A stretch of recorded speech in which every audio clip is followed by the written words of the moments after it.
Yung alaga namin uwak mga kaprobinsya, oh. Nakahanap na siya ng maraming kaibigan. Di na takilas tuwaan ng uwak. Nilupad na usa? Kanang mulupad anak mo na dili ato Wak! Lolo. Yan.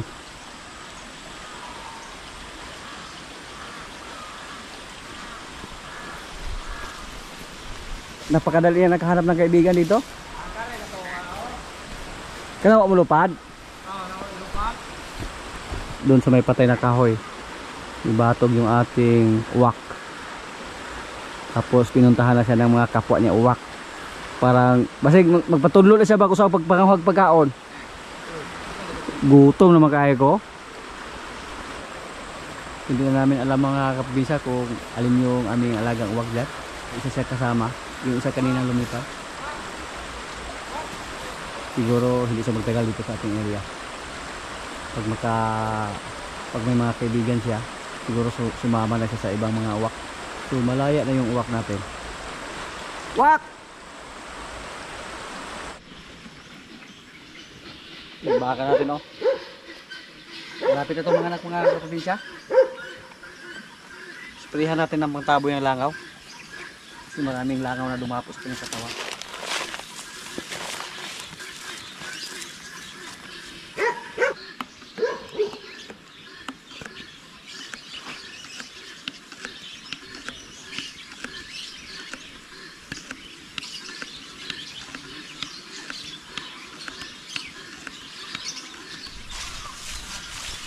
Parang takot na siya sa atin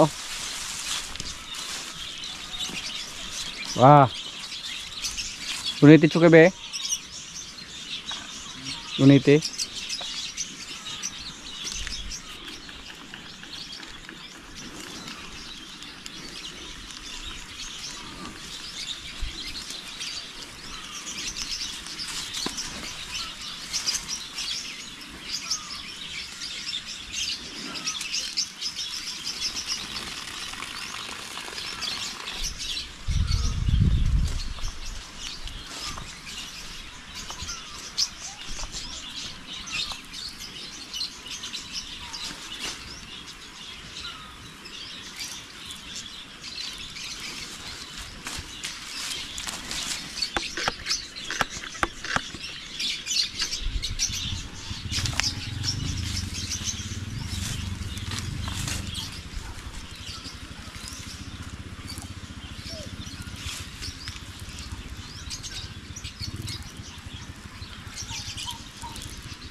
Silitas mga kaprobinsya busog na naman. Yan po ngayon yung mga alaga natin sa tubo na binigay natin. Dahil marami po yung ibigay namin, unlimited po. So kain na sila ng kain. Mas maganda talaga pag unlimited yung ibigay natin. Kasi napapansin namin sa kanila, pag medyo pagod na sila na kumain, magpahinga, mamiga. Tapos pag tayo naman nila, kain naman. Basta may pagkain na. Hindi katulad nung una na budget lang yung pagkain na ibinigay namin kasi napier. Pag napier, madali lang maubos kasi marami pa tayong alaga. So kailangan pa namin i-budget. Mabait na si Bitas. Ngayon, palaging busog si Bitas. Dahil marami na pong tubo dito sa amin. Marami ng kumpay. Pati si Limer. Lumaki yun siya ni Limer mga kaprobinsya na palaging busog. Butaan guys Hindi sa isog. Hindi na katulad dati na hindi tayo pwedeng umupo dito. Nus mo na yan, das maganda dati. Dati po nung may busal siya, medyo matapang siya dati. Parang nagsalig siya ba. So ngayon,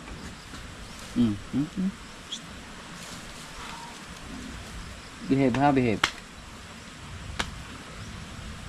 Isa to sa mga dahilan na mukhang maawa tayo na ibinta si Bitas. Kasi naging mabait na siya. Gusto niya magkipaglaro sa atin. Malapit ka na magkaroon ng pangalawang anak, Bitas. Kaya sa yung baka natin na si Kuya yung inispirahan natin. Malapit na yung mga anak. Lagpas na po sa siyam na buwan mula sa pag-asa ni Bitas.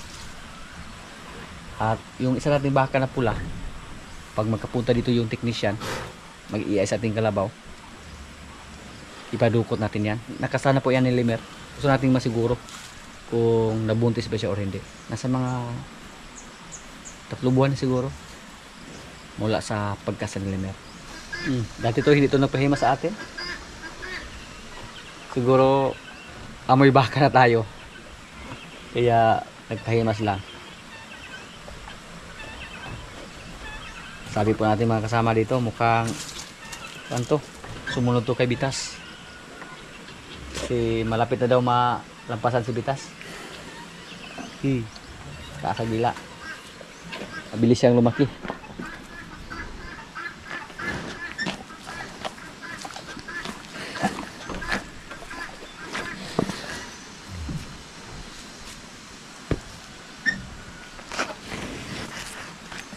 Okay, padilain lang natin para mapaamo natin siya. Hindi na siya nanuwag sa atin ba. Daw kagdila kait pa dyan.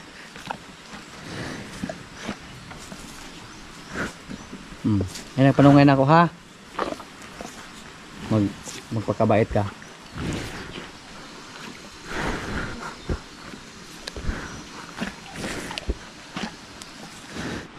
Bakit parang umiyak ka?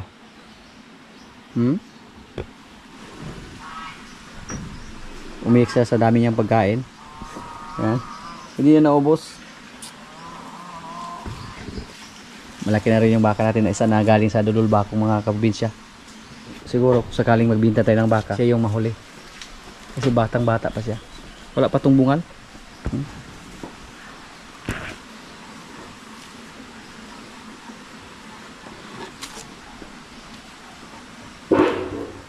Pero tsaka natin ibinta yung mga baka natin dito kung may kapalit na ng mga lalaki. Marami naman tayong baka na buntis ngayon. Kung may mga anak sila na lalaki. So yun po ang time na ibinta natin si Bitas. At yung isa. Si Rigor, palabasin natin. Kasi pag andyan siya palagi sa loob, maging wild po sila. Lalo ngayon na bata pa siya. Tapos palagi lang nakakulong.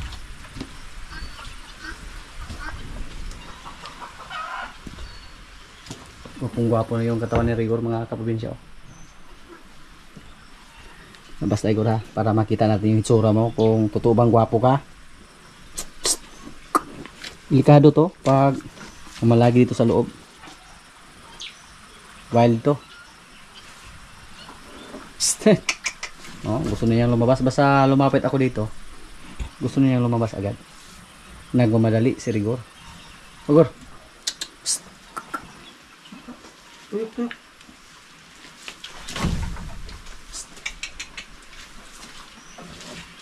Ay, kalungay ha.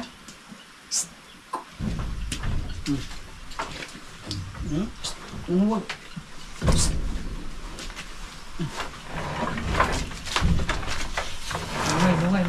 Lungay, Rigor.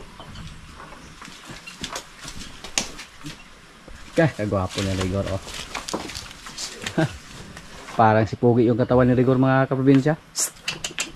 Stoy! Namati na ba niya?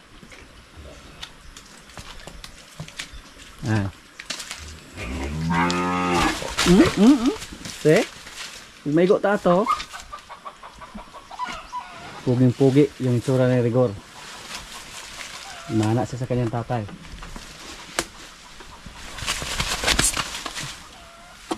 Tikang kiata. Nagkakaali tingnan yung katawan ni Rigor. Tumaba na siya. Uy! Tingnan. Patid mo yan, Gor.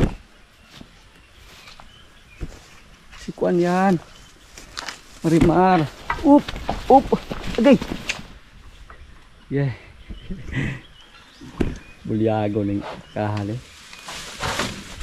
Ayaw mo lumabas? Kuy! Sa tingin ko po mga kaprobinsya, mukhang kailangan na po na lagyan ng butas ilong si Rigor. Malaki rin yung katawan niya. Isip kayo niya. Nungay na ba po? Tama, di malimbag ka, Gor. Ang hirap dalhin ba? Kasi nanipa to.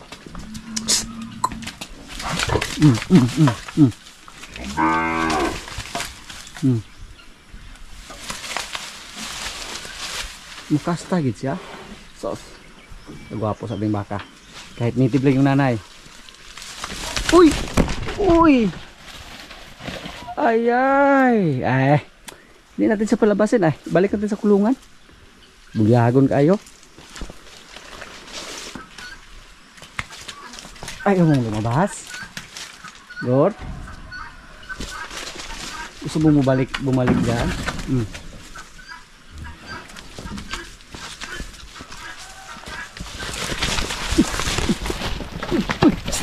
Guta! Malibakahan eh.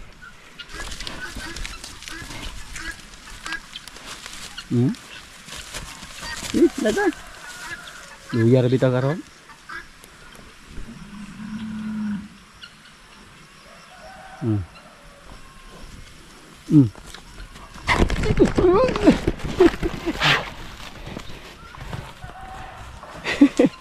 Oh, bumalik doon.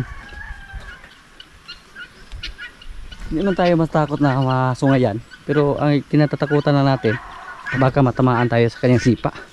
Balanse na yung katawan ni Rigor mga kaprobinsya. Sige na. Lagaan para mapagod ka eh.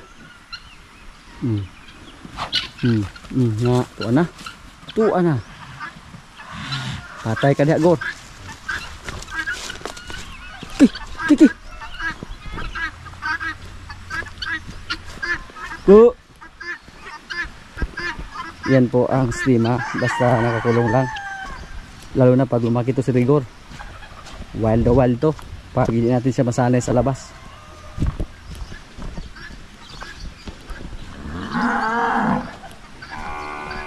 Kasta lagi siya.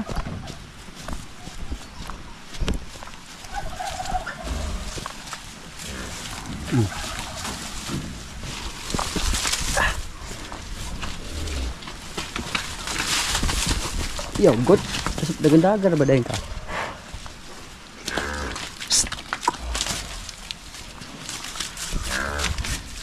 Wala ka katunga sa baka natin dyan. Wala ka sa kalahati. Gor. Yung katawan ni Rigor parang malaking baka. Yung formada ba? Yung structure. Parang turo. Yung itsura.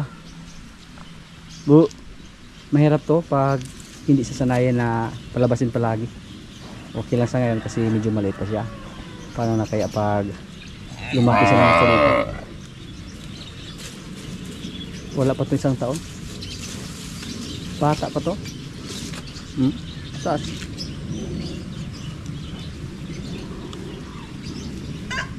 Ay, ugop oh. Pero yung kulay niya nagbago. Para siyang Brahma dati nung lumabas siya.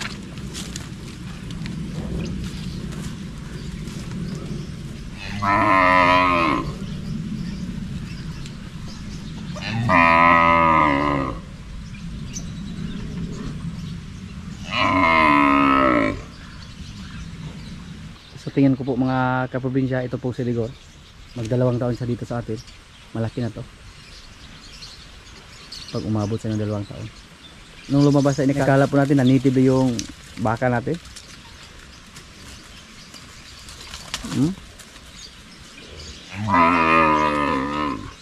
Kasi maliit lang siyang ipinanganak.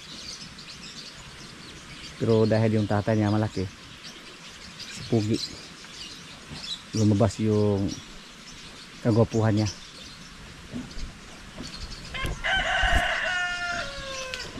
Pag may mga native tayo na baka, pwede lang natin yan i-upgrade. Pagkasahan ng medyo hybrid para hindi masyadong native yung tsura, yung kinalabasan. At proven antecedent po natin yan. Kasi si Basya napakalit lang yung kanyang nanay. Pero marami na siyang baka na naibigay dito sa atin.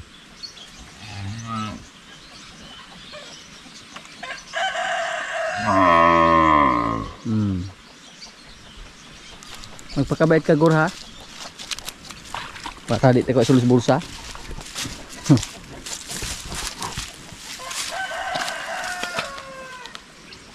Ang liit lang ni Tanggol dati nung ibininta natin. Pero barog ay forma po.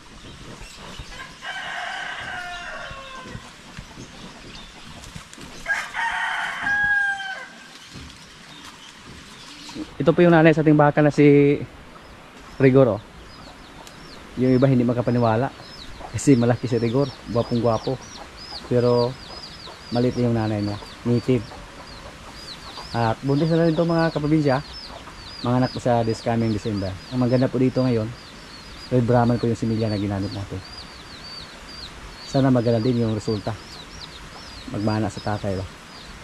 Magaling siya mag-alaga ng anak. Pag mga anak siya, pang-apat na niyang panganak. 3 baka na yung ibigay niya sa atin. Si Pacbones, si Marimar at si Rigor. At yung isa dyan na nasa loob pa. May bisita tayo dito. Si pare. Pare! Gusto niyong tumingin sa ating baka doon, si Rigor? Pwede ka kita ito, pre? Kita ka, pre. Namanga si pare sa ating baka dito.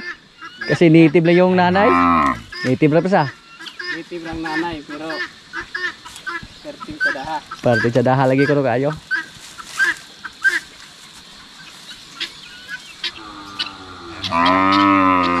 Barog di tayo siya. Toro na.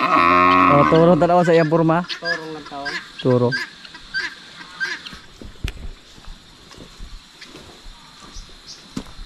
Yung isa nating baka dito na tinalian namin. Uy, gaunlan naman siya, pre.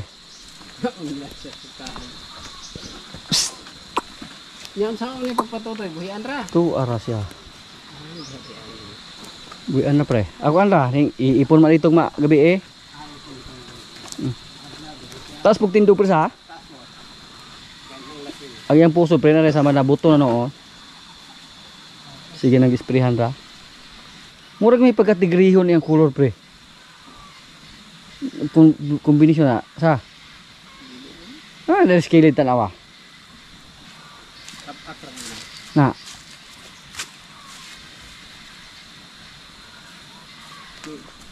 Tulo pa man kabulan pre. Kining baka idla gini pag gikan pag anak ani dikit pa duol. Taas pa sa tindog yung pagkabaka ni. Tagkupon mura ra katong Red Brahman. Itas. Ya, yang inahanda ko pud dalong ka. Di pud gamay ka nang inahanan yang mo manambo. Di pud kapa. Mas kapa tong una nimong bakal nga tasana ni. Kato si Basya katong inahang Rigor. Agto mingin mag-imbas inyo pre og ay ana di kayo kay pila pagkabulang higta na siya. Salot ni sa action ani permahan gay. Pero makatutoy raman, api kumpay mukha sa kumpay. Tinalian namin to kasi doon siya dumidi sa ating baka na si Batang. Kawawa naman si Batang pag dalawa yung baka dumidi pre. Tapos yung anak ni Batang na Red Brahman kawawa din kasi malakas na to dumidi. 3 buwan na. Malaki din siya. Pagkahigala mo ko ni masisig suso atong pahay ka pre ana de kulang. Hindi lang siya nasanay. May po nang nahikta na mo pre kay monitor na migtambal og kuan. Palagi namin malagyan ng gamot yung kanyang pusod. Ayo na kita gani. Samad. Hindi na mahirapan. Di ayo na. Libutog isa, epektibo gitong kuan. Inject na mo. Ilook ni may. Ay, luo ka na. Pagbutag mo sa lalo ka na, biti ka. Na. Tiktok naman siya pag na-coordinate. Kuyawan ko to yung puso to na, ni bukol maya. Patay na to siya ato pre dito matambalan. Di noon siya yung matay dayon pero makagas siya. Mahagas siya. Hilo siya ato pre. Hilo. Abog gani ni Pindog kumpara ato sa nimong latoryo ato. Habog lagi sa? Abog ni. Pero diri na nakasahan. Anak ni Pugi. Anak Pugi. Yung isang baka natin ito, ipa-check natin ito mga kaprobinsya. Sana nabuntis siya. Kasi 3 beses na po siya naglandi dito sa atin. Pinaiaya sana natin siya dati na ang Red Brahman pero naglandi siya ulit. Pinakasan natin siya ni Limer. 2 beses po siya naglandi. Kasabay sana siya sa ating puting baka na galing sa Dawis. Kung sakaling nabuntis siya agad. Medyo payat lang. Pero ngayon, marami na po yung kumpay na ibigay natin sa kanila. Hindi nila naubos yung mga dahon ng tubo. Kaluhan na ng anak pre? Ala na. Katulo lang na siya dali kasi nag-ulag pero wala siya nabuntis dayon. Surtihan ra gid sa hay pre to pagbuhi pre. Para so ang baka atong kalabaw nga nakuhaan ba. Wa gyud sa swerte. Baligya pa bitaw da. Nagagawan yung kalabaw namin ni pare doon sa kuan, stockyard. Basog buntis na pre kasi kuan may gaupa na. Limer. Tuuna wa siya nabuntis kay gatutoy pa man si kuan, rigor to ya anak. Daog ra. Tingnan po natin yung ating mga tanim dito mga kaprobinsya. Yung aming tanim na luya, hindi na natin pinatagalan ng damo. Niyaan lang natin dyan. Mas maganda daw pag may mga damo lang. Tapos medyo maedad na. Nasa mga 8 buwan na siguro yung luya natin.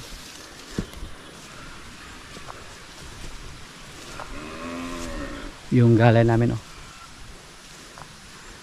Katulong to sa amin. Ito yung palagi naming ginugulay.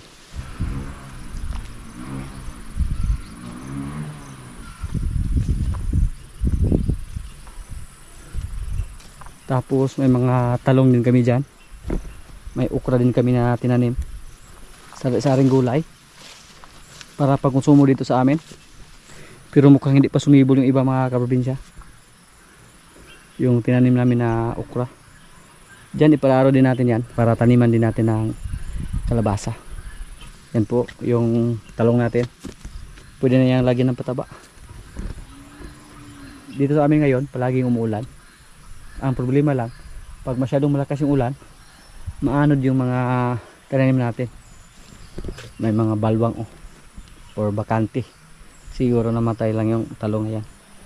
Yung iba natabunan katulad dito. Diyan tinaniman din na ng sitaw. Inisprehan lang at saka tinaniman agad ng sitaw. Maganda yung pagkasibol mga kaprobinsya oh.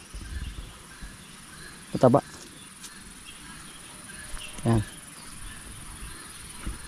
So sa sunod na mga buwan siguro makatikim naman tayo sa ating mga tanim. Madali lang to mamunga.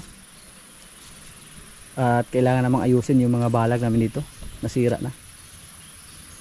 Yung luya natin dyan, harvestin natin yan by December siguro. Kung may ma-harvest tayo. Kung may nabuhay dyan. Depende lang sa resulta sa ating pagtanim dyan. Kasi hindi natin natupag. Hindi natin nalinisan palagi. Tinalo sila sa damo. Ito po, marami pa tayong matanim dito ng mga gulay. Ipaararo lang natin. Pwede ito pastulan muna ng kalabaw or baka. Yung avocado natin. Nakaharvest tayo ng avocado pero mga kalahating sako lang siguro yung harvest natin.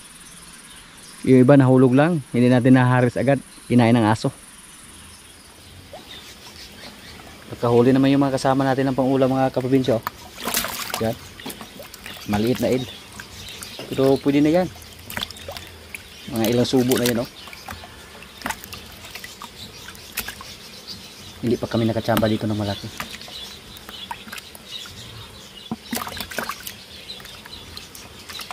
Mga ganito pa kalaki yung nahuli namin palagi.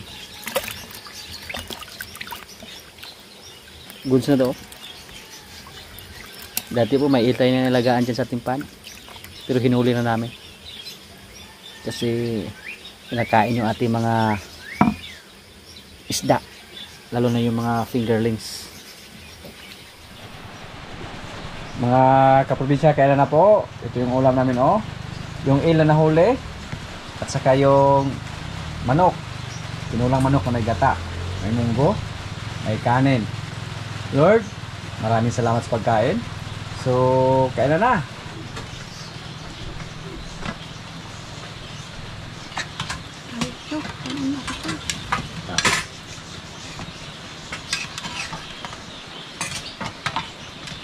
Maamo na naman yung paligid.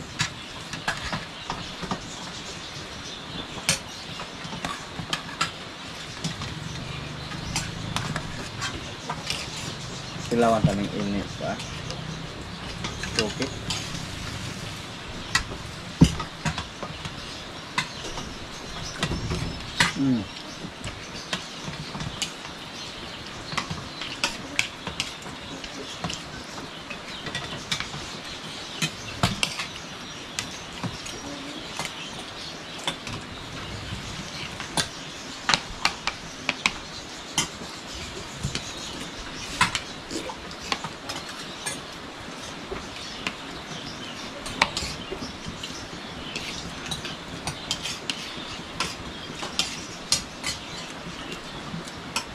Mantika ito kay. Patay yung baga.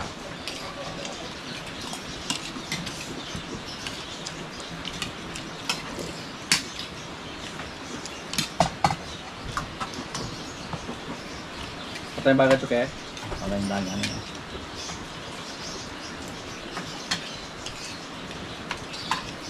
Patay yung baga kaya kaulan ma.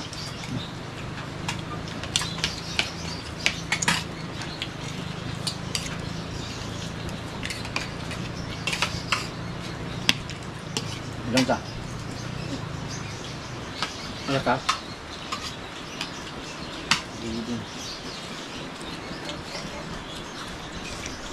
Bisa pa rin natin yung kulit mo pa. Siguro. Ang hapit dire.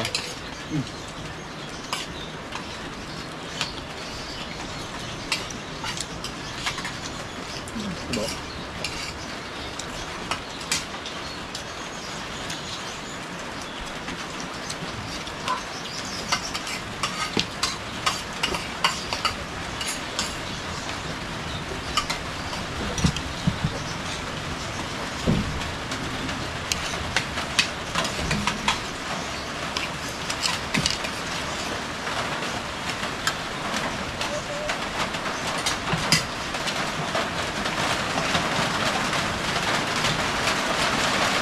Kuha din ka tukar kaya di mo lang ha.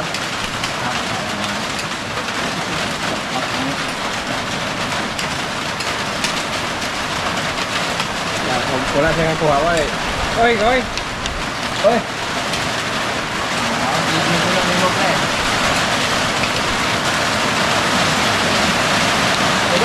Ito lang mo siya. Ayan, kuha.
maalaw dok, kung nagkakuha ka.